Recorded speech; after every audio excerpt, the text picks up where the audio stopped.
நகரத்துல இருந்து தூரமா இருந்த ஒரு காட்டுல காலுக்காகவும் குருக்காகவும் மளிகை கடை வச்சிருந்தாங்க. அந்த காட்டுல இருந்த எல்லா பறவைகளும் இவங்க கடையில தான் மளிகை ஜாமான்களை வாங்கிட்டு போனாங்க.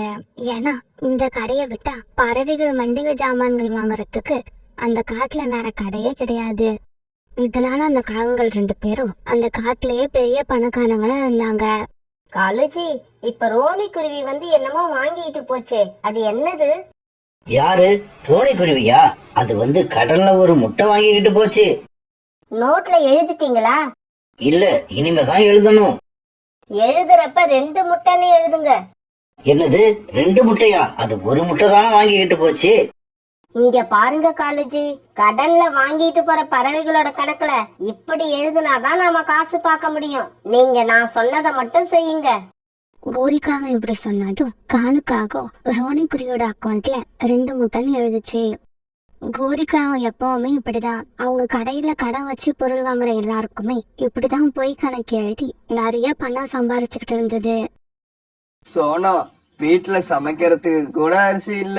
எனக்கு கோரிக்காகத்தோட கடையில 1 கிலோ அரிசி கடனா வாங்கி கொடு. அடுத்த வாரம் அதுக்கு உண்டான காசை நான் கொடுத்துறேன்.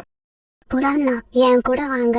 நானும் இப்ப கோரிக்காகத்தோட கடைக்கு தான் போய்கிட்டு இருக்கேன். நீங்க வந்தீங்கன்னா உங்களுக்கு அப்படியே அரிசி வாங்கி கொடுத்துடுவேன். பிறகு சோனா குருவி கூட புறாவும் கோரிக்காகத்தோட கடைக்கு பறந்து போச்சு. கோரியக்கா, புறாண்ணனுக்கு 1 கிலோ அரிசி கொடுங்க. அந்த அரிசிக்கான பணத்தை புறாண்ணா அடுத்த வாரம் கொண்டு வந்து கொடுப்பாரு. இங்க பாரு புறா, நல்லா ஞாபகம் வச்சுக்கோ. அடுத்த வாரம் கரெக்டா கொண்டு வந்து காசை கொடுத்துடணும். அப்புறம் நாங்க கூப்பிட்டு கேக்குற மாதிரி வச்சுக்க கூடாது. இல்ல கோரி, அடுத்த வாரம் எனக்கு சம்பளம் வந்த உடனே இந்த அரிசிக்கான பணத்தை கொண்டு வந்து கொடுத்துருவேன். இப்படி சொன்ன புறா பிறகு கோரிக்காகத்துக்கிட்ட இருந்து 1 கிலோ அரிசி வாங்கிக்கிட்டு தன்னோட வீட்டுக்கு பறந்து போச்சு. பிறகு கடையை விட்டு சோனாவும் போனதுக்கு அப்புறம் கோரிக்காவும் காலுக்காகத்துக்கிட்ட இப்படி சொல்ல ஆரம்பிச்சது. காலேஜி, புறா வாங்கிட்டு போனது 2 கிலோ அரிசின்னு எழுதுங்க. கோரி, புறா அடுத்த வாரம் காசு கொடுக்கறப்ப நான் 1 கிலோ அரிசி தான் வாங்கிக்கிட்டு போனேன்னு சொல்லுச்சுன்னா என்ன பண்றது? சொன்னா சொல்லிட்டு போகுது. நீங்க இந்த கடையில எதுக்கு இருக்கீங்க தெரியுமா? கணக்கு எழுதவும் நாம எழுதின கணக்குப்படி பணம் கொடுக்காத பறவைகளை இந்த குச்சை காட்டி மிரட்டி பணத்தை வாங்கறதுக்கும் தான் இங்க இருக்கீங்க. கோரி இப்படி சொன்னதும் காலுக்காக எதுவும் பேசாம மௌனமாயிடுச்சு. இப்படியே சில நாட்கள் நகர்ந்துச்சு. ஒரு நாள் தன்னோட வீட்டுல இருந்த ரோனி குருவி தான் குழந்தைகிட்ட இப்படி சொல்லிக்கிட்டு இருந்தது. மகனே, நீ வீட்லயே இரு. அம்மா போன வாரம் காகங்கள் கடையில ஒரு முட்டை கடன் வாங்கிட்டு வந்தேன். அதுக்குண்டான பணத்தை போய் கொடுத்துட்டு வரேன். இப்படி சொன்ன ரோனி குருவி பிறகு காகங்களோட கடையை நோக்கி பறந்து போச்சு. கோரி, இந்த 5 ரூபாய் போன வாரம் உன்கிட்ட இருந்து ஒரு முட்டை கடன் வாங்கிட்டு போனேன். அதுக்கான காசு இது. காலேஜி, ரோனி குருவியோட அக்கவுண்ட்ல எத்தனை முட்டை கணக்கு எழுதி இருக்குன்னு பாருங்க. ரோனியோட கணக்கா? ரோனியோட கணக்குல 2 முட்டை எழுதி இருக்கு. காலுக்காக சொன்னதை கேட்டுட்டு ரோனி குருவி அதிர்ச்சி ஆயிடுச்சு. இல்ல, நான் 1 முட்டைக்கு தான் காசு தரணும். நான் வாங்கிட்டு போனது 1 முட்டை தான். நீ வாங்கிக்கிட்டு போனது 1 முட்டைனா அப்ப நாங்க என்ன பொய் கணக்கு எழுதி வச்சிருக்கோம்னு சொல்றியா? இங்க பாரு ரோனி, மரியாதையா 2 முட்டைக்கு உள்ள காசை கொடுத்துட்டு போயிடு. இல்ல கடை வாசல்லயே உன்னை கட்டி போட்டுடுவேன். 2 முட்டைக்கு காசு வந்தாதான் உன்னை அவுத்து விடுவேன். கோரி, கொஞ்சம் கோவப்படாம நான் சொல்றதை கேளு. நான் வாங்கிக்கிட்டு போனது 1 முட்டை மட்டும்தான். நீங்க தவறுதலா 2 முட்டைன்னு எழுதிருப்பீங்க. காலேஜி, இந்த ரோனி சாதாரணமா கேட்டா காசு கொடுக்காதுன்னு நினைக்கிறேன். நீங்க இந்த கம்பை எடுத்துக்கிட்டு கீழே இறங்குங்க, அப்பதான் காசு வரும். கோரி இப்படி சொன்ன உடனே காலுக்காக ஒரு பெரிய கம்பை எடுத்துக்கிட்டு கீழே குதிச்சுது. காலுக்காக இப்படி குதிச்சதை பார்த்த ரோனி குருவி ரொம்பவும் பயந்து போயிடுச்சு. கோரி கோரி, எனக்கு இப்பதான் ஞாபகம் வந்தது. நான் வாங்கிட்டு போனது 2 முட்டை தான். நான் தான் தவறுதலா 1 முட்டைன்னு சொல்லிட்டேன். இப்படி சொன்ன ரோனி குருவி பிறகு 2 முட்டைக்குள்ள காசு கொடுத்தது. இங்க பாரு ரோனி, காகங்களுக்கு ஞாபகம் இருக்காது. இவங்களை ஈஸியா ஏமாத்திடலாம்னு நீ நினைக்கிறியா? அதுதான் இங்க நடக்காது. கோரிக்காக இப்படி சொன்ன உடனே ரோனி குருவி மனசுக்குள்ள அழுதுகிட்டே தன்னோட வீட்டுக்கு பறந்து போச்சு. கோரி, நாம தொடர்ந்து இப்படியே செஞ்சுக்கிட்டு இருந்தா எல்லா பறவைகளும் ஒன்னா சேர்ந்து நம்ம கடைக்கு வராம போயிடுவாங்க. அதுக்கப்புறம் நாம என்ன பண்றது? காலேஜி, நான் சொன்னதை மட்டும் செய்யுங்க. நீங்க எனக்கு எந்த ஐடியாவும் கொடுக்க வேண்டாம். இந்த பறவைகளுக்கு நம்ம காட்டுல நம்ம கடையை விட்டா வேற கடையே கிடையாது. அதனால நாம என்னதான் செஞ்சாலும் நம்ம கிட்ட வந்துதான் ஆகணும். இப்படியே ஒரு வாரம் ஓடிடுச்சு. சோனா நான் அவசரமா வெளியூர் கிளம்புறேன். அதனால கோரிக்காகும் கடையில அரிசி வாங்கினதுக்கான பணத்தை நீ கொண்டு போய் கொடுத்துரு. இப்படி சொல்லிட்டு புறா 100 ரூபாய் நோட்டை சோனா குருவி கிட்ட கொடுத்துட்டு அங்கிருந்து பறந்து போச்சு. பிறகு சோனா குருவி புறா கொடுத்த 100 ரூபாய் எடுத்துக்கிட்டு கடையை நோக்கி பறந்து போச்சு. என்னது 1 கிலோ அரிசியா? என்ன சோனா, எத்தனை பேர் கிளம்பிருக்கீங்க? இப்படி புறா கிட்ட 2 கிலோ அரிசி வாங்கி கொடுத்துட்டு இப்படி 1 கிலோ அரிசின்னு பச்சையா போய் சொல்றியே, இது உனக்கே நல்லா இருக்கா? கோரி அக்கா, புறா அண்ணனுக்கு நான் 1 கிலோ அரிசி தான் வாங்கி கொடுத்தேன். எனக்கு நல்லா ஞாபகம் இருக்கு. ஒருவேளை நீங்க மறந்துருக்கலாம்னு நினைக்கிறேன். நல்லா நினைச்சு பாருங்க. சோனா, நான் அப்படியெல்லாம் ஞாபகம் மறதி வச்சுக்கிட்டு இந்த கடையை இத்தனை நாளா நடத்த முடியாது. நீ கொடுத்த 100 ரூபாய் 2 கிலோ அரிசிக்கு சரியா போயிடுச்சு. இடத்த காலி பண்ணு. கோரிக்காவும் கோபத்தோட இப்படி சொன்னதும் சோனா குருவியால எதுவுமே செய்ய முடியல. உடனே மௌனமா அந்த இடத்தை விட்டு பறந்து போயிடுச்சு. இப்படி போன சோனா குருவி அந்த காட்டுல உள்ள எல்லா பறவைகளையும் ஒன்னா சேர்த்தது. தனக்கு நடந்த அநியாயத்தை எல்லார்கிட்டையும் எடுத்து சொல்லுச்சு. கடைசியா வேற வழி தெரியாதானா 2 கிலோ அரிசிக்கு உண்டான பணத்தை கொடுத்துட்டு வந்தேன். ஆமா, அந்த காகங்கள் என்கிட்டயும் ஒரு தடவை இப்படிதான் நடந்துகிட்டாங்க. 1 முட்டை கடனா வாங்கிட்டு வந்த என்கிட்ட இருந்து 2 முட்டைக்குள்ள காசை வசூல் பண்ணிட்டாங்க. நாம கடன் வாங்குறது அவங்களுக்கு சாதகமா பயன்படுத்திக்கிட்டு அதிகமா எழுதி வைக்கிறாங்க. அதனால தான் சொல்றேன், இனிமே அந்த காங்கல் கடையில யாருமே கடனா எந்த பொருளையும் வாங்காதீங்க. பணம் இருந்தா வாங்குங்க, பணம் இல்லைன்னா அந்த கடை பக்கமே போகாதீங்க. இந்த மாதிரி கேவலமான பறவைகள் வச்சிருக்க கடைக்கு நாம போகவே கூடாது. அவங்க கிட்ட பேசவும் கூடாது. இல்ல ரீட்டா, இந்த ஒரு தடவை அவங்களுக்கு ஒரு சான்ஸ் கொடுத்து பாப்போம். கடைக்கு போங்க, பொருட்களை வாங்குங்க. ஆனா பணம் கொடுத்து வாங்குங்க, கடனா மட்டும் வாங்காதீங்க. பிறகு அன்னையில இருந்து எல்லா பறவைகளும் கடையில பணம் கொடுத்து மட்டும் பொருட்களை வாங்க ஆரம்பிச்சாங்க. ஒரு நாள் ரீட்டா கிரி காங்களோட கடைக்கு போய் தனக்கு தேவையான பொருட்களை பணம் கொடுத்து வாங்கிட்டு வீட்டுக்கு கிளம்ப போச்சு. ரீட்டா, காய்கறி எல்லாம் இப்பதான் புதுசா வந்திருக்கு. காய்கறி ஃப்ரெஷ்ஷா இருக்கப்பவே வாங்கிட்டு போயிடு. இல்ல கோரி, என்கிட்ட இப்ப பணம் இல்ல. நான் அப்புறமா வந்து வாங்கிக்கிறேன். அட, பணம் கிடக்கு பணம். பணத்தை நீ எப்ப வேணாலும் வந்து கொடு. நான் உன்னோட கணக்குல எழுதிக்கிறேன். நீ காய்கறிய வாங்கிக்கிட்டு போ. உங்க கடையில பொருட்களை கடனா வாங்கினா கணக்குல அதிகமா எழுதுறீங்கன்னு காட்டுல எல்லா பறவைகளும் பேசிக்கிறாங்க. அதனாலதான் உங்க கடையில கடன் வாங்குறதையே விட்டுட்டேன். இப்படி சொல்லிட்டு ரீட்டா கிளி அங்க இருந்து பறந்து போயிடுச்சு. இப்ப காவல் கடையில யாருமே கடன் வாங்குறது இல்ல. எல்லா பறவைகளும் பணம் கொடுத்துதான் பொருட்களை வாங்கிட்டு போனாங்க. காலேஜி, இப்ப எந்த பறவையுமே நம்ம கடையில வந்து கடன் வாங்குறதே கிடையாது. அதனால நமக்கு இப்ப எக்ஸ்ட்ரா லாபமே வரல. மறுபடியும் நமக்கு எக்ஸ்ட்ரா லாபம் வர்றதுக்கு ஏதாவது ஐடியா பண்ணுங்க. கோரி, உனக்கு எக்ஸ்ட்ரா லாபம் தானே வேணும்? அதுக்கு என்கிட்ட நிறைய ஐடியா இருக்கு. மிளகாத்தூள்ல செங்கல் பொடிய கலக்கலாம், அரிசியில கல்ல கலக்கலாம். இப்படி எது இதுல கலப்படம் பண்ண முடியுமோ எல்லாத்துலயும் கலப்படம் பண்ணி வியாபாரம் பண்ணுனா நமக்கு நல்ல லாபம் கிடைக்கும். இதை கேட்ட கோரிக்காவத்துக்கு ரொம்ப சந்தோஷமாயிடுச்சு. மறுநாளே கடையில இருந்த அரிசியில கல்ல கலந்தாங்க, மிளகாத்தூள்ல செங்கல் பொடிய கலக்க ஆரம்பிச்சாங்க. இந்த விஷயம் தெரியாத சோனா குருவி ஒரு நாள் காங்களோட கடையில இருந்து அரிசி வாங்கிட்டு போச்சு. அந்த அரிசியை சுத்தம் பண்ணும் போது நிறைய கற்கள் கிடந்தது. இந்த அனுபவம் சோனா குருவிக்கு மட்டும் கிடைக்கல, இன்னும் நிறைய பறவைகளுக்கும் கிடைச்சது. இங்க பாருங்க, யாரும் காங்களோட கடையில கடன் வாங்காததால இப்ப அவங்க எல்லா பொருட்களையும் கலப்படம் பண்ண ஆரம்பிச்சுட்டாங்க. இதுக்கு நம்ம ஏதாவது ஒரு முடிவு பண்ணியே ஆகணும். சோனா, நீ சொல்றது எல்லாருக்கும் புரியுது. இருந்தாலும் இந்த காட்டுல வேற கடையே இல்லாதப்ப நம்ம வேற எங்க போய் நமக்கு தேவையான பொருட்களை வாங்க முடியும்? அப்படின்னா நம்ம காட்டுல இன்னொரு மல்லிகை கடையை யாராவது ஆரம்பிக்கணும். அப்படிதானே? அத நாங்களே ஆரம்பிக்கிறோம். புறா இப்படி சொல்ல எல்லாரும் புறாவைய பார்த்தாங்க. ஆமா, நான், சோனா குருவி, ரீட்டா, நாங்க 3 பேரும் சேர்ந்து இந்த காட்டுல இன்னொரு மல்லிகை கடையை ஆரம்பிக்க போறோம். இதை கேட்ட எல்லா பறவைகளும் ரொம்ப சந்தோஷப்பட்டாங்க. சொன்ன மாதிரி அடுத்த வாரத்துல சோனா குருவி, புறா, ரீட்டா கிளி இவங்க 3 பேரும் சேர்ந்து ஒரு மல்லிகை கடையை ஆரம்பிச்சுட்டாங்க. காங்களை பத்தி நல்லா தெரிஞ்ச எல்லா பறவைகளும் இப்ப சோனா குருவி ஆரம்பிச்சிருக்க கடையில வந்துதான் பொருட்களை வாங்க ஆரம்பிச்சாங்க. ஆனா பக்கத்து காட்டுல உள்ள ஒரு கழுகுக்கு காங்களை பத்தி எதுவும் தெரியாது. அதனால தன் பையன் கல்யாணத்துக்கு தேவையான மளிகை சாமான்களை வாங்க அவங்களோட கடைக்கு வந்தது. நாளைக்கு என்னோட பையனுக்கு கல்யாணம், அதனால எனக்கு அரிசி, மிளகாய் தூள் இந்த மாதிரி பொருட்கள் கொஞ்சம் அதிகமா வேணும். அதனால என்ன, தாராளமா வாங்கிக்கங்க. எல்லாருக்கும் கொடுக்கற விலையை விட உங்களுக்கு குறைச்சி தரோம். காலுக்காக இப்படி சொல்ல கோரிக்காக கல்லு கலந்து வச்சிருக்க அரிசி மூட்டையையும் செங்கல் பொடி கலந்து வச்சிருக்க மிளகாத்தூளையும் மூட்டையா கட்டி அந்த கழுகு கிட்ட கொடுத்துச்சு. இந்த பொருட்களை வீட்டுக்கு எடுத்துட்டு போன கழுகு சமையல் வேலைய ஆரம்பிச்சது. இப்படி கழுகு சமைச்சுக்கிட்டு இருக்கும் போது மிளகாத்தூள்ல இருந்து ஒரு சின்ன செங்கல் துண்டு எடுத்தது. என்ன இது, செங்கல் துண்டு மாதிரி இருக்கு? அப்படின்னா இந்த காகங்கள் மிளகாத்தூள்ல செங்கல்ல பொடி பண்ணி கலக்குறாங்க போல இருக்கு. பிறகு மூட்டையில இருந்து அரிசி எடுக்கும்போது அதுல சின்ன சின்ன பொடி கற்கள் நிறைய இருந்தது.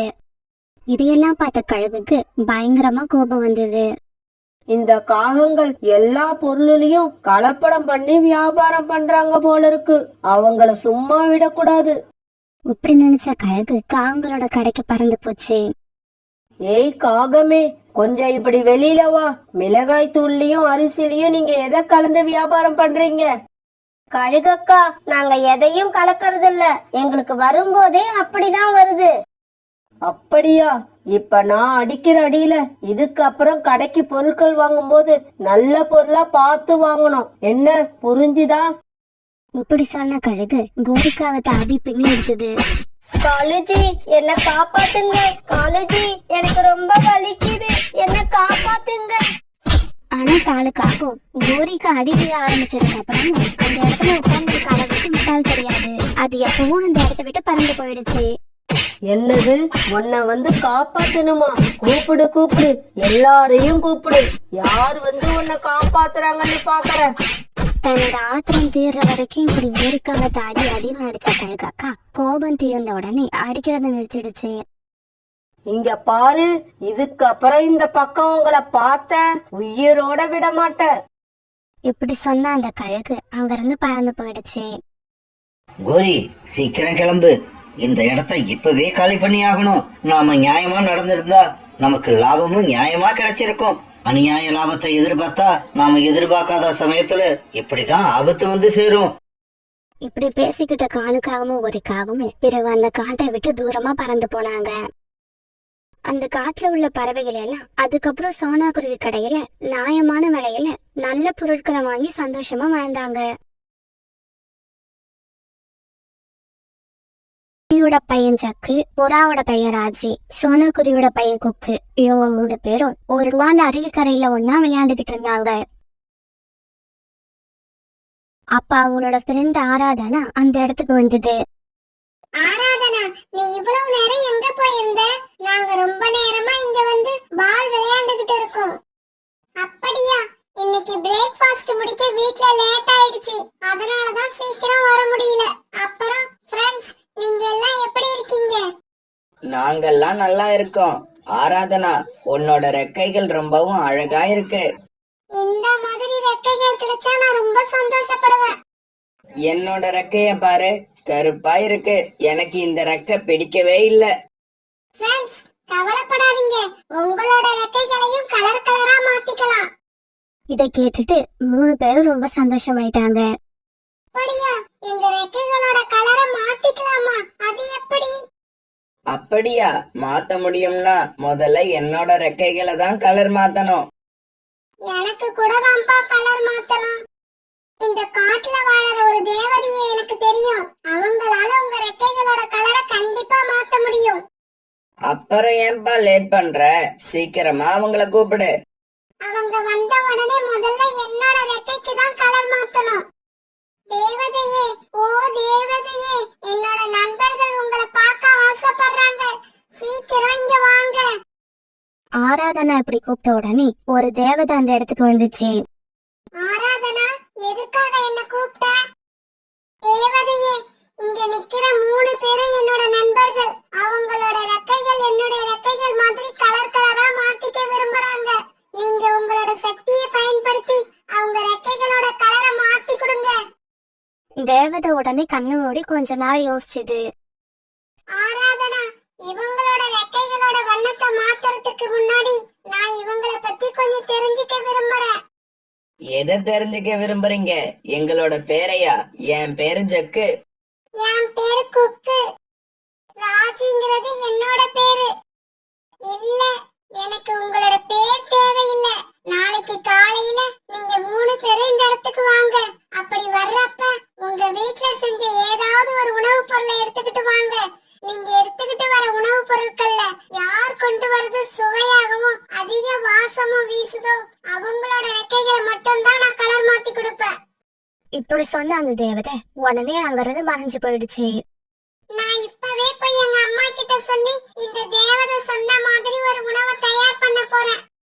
கண்டிப்பா நாளைக்கு என்னோட ரெக்கைகள் தான் கலர் மாற போகுது. ஏன்னா எங்க அம்மா பால் பாயாசம் செஞ்சாங்கன்னா வாசமும் டேஸ்டும் சும்மா ஆளை தூக்கும். எங்க அம்மாவுக்கு எதுவுமே சமைக்க தெரியாது. எனக்கு என்ன பண்றதுன்னே தெரியல.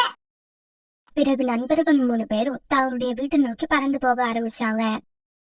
அம்மா அம்மா, இன்னைக்கு நான், குக்கு, ராஜி நாங்க 3 பேரும் அருவிகிட்ட ஒரு தேவதைய சந்திச்சோம்.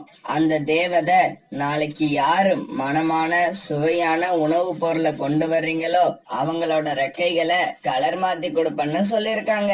அம்மா, அந்த தேவதைய அசத்துற மாதிரி ஏதாவது செஞ்சு கொடுங்க. ஜக்கு, எனக்கு பால் பாயசம் நல்லா வைக்க தெரியும். உனக்கும் அதையே வச்சு கொடுக்கறேன். அத சாப்பிட்டு பார்த்த உடனே தேவதை உன்னோட ரெக்கைகளை கலர் மாத்தி கொடுத்துடும். அம்மா, பால் பாயாசம் தயாரிக்க தேவையான பொருட்கள் எல்லாம் நம்ம வீட்ல இருக்கா? சேமியா, ஜவ்வரிசி, சர்க்கரை, பால், திராட்சை பழம், முந்திரி பருப்பு இதெல்லாம் நம்ம வீட்ல இருக்காமா? இல்லடா ஜக்கு, இது எதுவுமே நம்ம வீட்ல இல்ல. இதெல்லாம் இருந்தாதான் பால் பாயசம் வைக்க முடியும். அம்மா, சேமியா, ஜவ்வரிசி, சர்க்கரை இது 3த்தையும் புறா அங்கிள் கடையில இருந்து நான் திருடி எடுத்துக்கிட்டு வந்துடுறேன். பால் பாயாசத்துக்கு தேவையான பாலை எடுத்துக்கிட்டு வர வேண்டியது என்னோட பொறுப்பு. எப்படியாவது நம்ம ஜக்குவோட ரெக்கைகள் கலர் கலரா மாறணும். எனக்கு அதுதான் ஆசை. அப்படின்னா மீதி இருக்கிற திராட்சை பழத்தையும் முந்திரி பருப்பையும் ரோனி குருவி வீட்ல இருந்து நான் எடுத்துக்கிட்டு வந்துடுறேன். பிறகு ஜக்கு பறந்து போய் புறாவோட கடைக்கு பக்கத்துல இருந்த மரத்துல மறைஞ்சுக்கிட்டு புறாவோட கடைய கண்காணிக்க ஆரம்பிச்சா. புறா ஏதோ ஒரு வேலையா கடைக்கு பின்பக்கம் போக ஜக்கு அவசர அவசரமா கடைக்குள்ள போய் தனக்கு தேவையான பொருட்களை எடுத்துக்கிட்டு பறக்க ஆரம்பிச்சா. அந்த சமயத்துல கோரிக்காக ரோனி குருவி வீட்டுக்கு போச்சு. என்ன கூரி அக்கா, அதுக்குள்ள சமையல முடிச்சிட்டீங்களா? இல்ல ரோனி, இன்னைக்கு நான் சமைக்கவே இல்ல. இன்னைக்கு ஜம்ஜம் வீட்ல எல்லா பறவைகளுக்கும் விருந்து வைக்கிறாங்களே, உனக்கு தெரியாதா? நான் அங்க போய் சாப்பிட்டுட்டு காலேஜுக்கும் ஜக்குவுக்கும் பார்சல் கட்டி எடுத்துக்கிட்டு வந்துட்டேன். அப்படியா? இது வரைக்கும் இந்த விஷயத்தை என்கிட்ட யாருமே சொல்லல. இப்படி சொன்ன ரோனி குருவி உடனே ஒரு பாத்திரத்தை எடுத்துக்கிட்டு ஜம்ஜம் வீட்டை நோக்கி பறந்து போச்சு. ஐயா, சாப்பாடு கிடைக்குதுன்னு கேட்ட உடனே உடம்புல ஒரு தனி சுறுசுறுப்பு வருது இல்ல? இப்படி சொன்ன கோரிக்காகவும் பிறகு ரோனி குருவி வீட்டுல இருந்து முந்திரி பருப்பும் திராட்சையும் எடுத்துக்கிட்டு தன்னோட வீட்டுக்கு பறந்து போச்சு. இதே சமயத்துல காலுக்காகவும் ஜம்ஜம் பறவையோட கடைக்கு போய் உட்கார்ந்தது. ஜம்ஜம் மற்ற பறவைகள் கிட்ட வியாபாரம் பண்ணிக்கிட்டு இருக்க சமயத்துல ஒரு பால் பாக்கெட் எடுத்துக்கிட்டு அங்கிருந்து பறந்து வந்துருச்சு. கோரி, இப்ப நம்ம கிட்ட பால் பாயசம் செய்யறதுக்கான எல்லா பொருட்களும் இருக்கு. ஜக்கு, கவலைப்படாத. நாளைக்கு காலையில அந்த தேவதைய மயக்கிற மாதிரி ஒரு பால் பாயசத்தை வச்சு அம்மா உனக்கு கொடுக்கறேன். அம்மா, இன்னைக்கு நாங்க காட்டுல பார்த்த தேவதை நாளைக்கு அவங்களுக்கு பிடிச்ச மாதிரி யார் உணவு எடுத்துக்கிட்டு வராங்களோ அவங்களோட ரெக்கைகளை கலர் கலரா மாத்துறேன்னு சொல்லி இருக்காங்க. குக்கு, அம்மாவுக்கு விதவிதமா எந்த உணவும் செய்ய தெரியாது. இப்ப நான் என்ன பண்றது? அம்மா, நீங்க தினமும் எனக்கு செஞ்சு கொடுக்கிற ரொட்டியே அவ்வளவு அருமையா இருக்கும். எனக்கு நீங்க அதையே செஞ்சு கொடுங்க. குக்கு, அதை செய்ய கூட நம்ம வீட்டுல கோதுமை மாவு இல்ல. அம்மா, கவலைப்படாதீங்க. நம்ம வீட்டுக்கு பக்கத்துல பாட்டிமா இருக்காங்க இல்ல, அவங்க கிட்ட போய் மாவு வாங்கிட்டு வரேன். இப்படி சொன்ன குக்கு அந்த பாட்டியோட வீட்டுக்கு பறந்து போனான். பாட்டிமா, பாட்டிமா, எனக்கு கொஞ்சமா கோதுமை மாவு கொடுங்க. என்னோட ரெக்கைகளை கலர் கலரா மாத்துறதுக்கு எனக்கு கொஞ்சம் கோதுமை மாவு தேவைப்படுது. அப்படியா? ரொம்ப சந்தோஷம் குக்கு. உனக்கு நான் கோதுமை மாவு நீ கேட்டதை விட அதிகமா தரேன். ஆனா நீ எனக்கு ஒரு உதவி பண்ணணும். என்ன உதவி பாட்டிமா? சொல்லுங்க, நான் செய்யறேன். இதோ இந்த பேரல் பூரா தண்ணிய கொண்டு வந்து ஊத்து. அந்த தண்ணிய நான் ஒரு வாரத்துக்கு வச்சுப்பேன். இவ்வளவுதானே பாட்டிமா? இதோ இப்பவே கொண்டு வரேன். பிறகு குக்கு ஒரு சின்ன பானை எடுத்துக்கிட்டு நதிக்கு போய் தண்ணீர் எடுத்துட்டு வந்து அந்த பேரல்ல ஊத்த ஆரம்பிச்சா. குக்கு இப்படி அந்த பேரல்ல தண்ணி ஊத்த ஆரம்பிச்சு ரொம்ப நேரத்துக்கு அப்புறம் அந்த பேரல் தண்ணியால நிரம்பிடுச்சு. அத பார்த்த குக்கு ரொம்பவும் சந்தோஷமானா. பாட்டிமா, பேரல் நிறைஞ்சிடுச்சு. பிறகு குக்கு அந்த பாட்டியம்மா கொடுத்த கோதுமாவை எடுத்துக்கிட்டு சந்தோஷமா தன்னோட வீட்டுக்கு திரும்பி வந்தா. அம்மா, அம்மா. இப்படி தன்னோட அம்மாவை கூப்பிட்டா ராஜி காலையில நடந்தது எல்லாத்தையும் தன்னோட அம்மா கிட்ட சொல்லி முடிச்சான். அம்மா, நாளைக்கு நீங்க எனக்கு என்ன செஞ்சு தர போறீங்க? ராஜி, இப்ப உனக்கு இருக்கிற ரெக்கைக்கு என்ன குறைச்ச? கலர் கலரா ரெக்கை வந்து எதுவும் ஆக போறது இல்ல. பேசாம உன்னோட பாடங்களை எடுத்து வச்சு படி. இப்படி சொல்லிட்டு ராணிபுரா வீட்டுல இருந்து வெளியே பறந்து போயிடுச்சு. அந்த சமயம் ராஜி ஷெல்ஃப்ல அம்மாவோட மணி பர்ஸ் இருக்கிறத பார்த்தான். உடனே அதுல இருந்து 100 ரூபாய் எடுத்துக்கிட்டான். மறுநாள் பொழுது விடிஞ்சிச்சு. கோரிக்கா அவன் காலையிலே சீக்கிரமா எழுந்திருச்சு தான் பையனுக்கு பால் பாயாசம் செய்ய ஆரம்பிச்சது. கோரி, உனக்கு ஒரு விஷயம் தெரியுமா? இந்த பால் பாயாசத்துல உள்ள பொருட்கள் எதுவுமே நம்மளோடது கிடையாது. ஆமா காலுஜி, எல்லாமே மத்தவங்க கிட்ட இருந்து திருடிட்டு வந்தது. ஜக்கு, உன்னால முடிஞ்சா அந்த தேவதையவே நம்ம வீட்டுக்கு திருடி கொண்டு வந்துரு. அப்படி கொண்டு வந்துட்டீன்னா நாம அப்பப்ப நமக்கு தேவையானதை வாங்கிக்கலாம். அம்மா, சிரிச்சுக்கிட்டே பால் பாயாசம் தயார் பண்றதுல கோட்டை விட்டுறாதீங்க. நேத்து குக்கு எடுத்துட்டு வந்த மாவு வச்சு குக்குவுக்கு அவங்க அம்மா ரொட்டி தயார் பண்ணி கொடுத்தாங்க. அம்மா, அந்த தேவதை இந்த ரொட்டியை சாப்பிட்டு சந்தோஷப்படுவாங்கல்ல?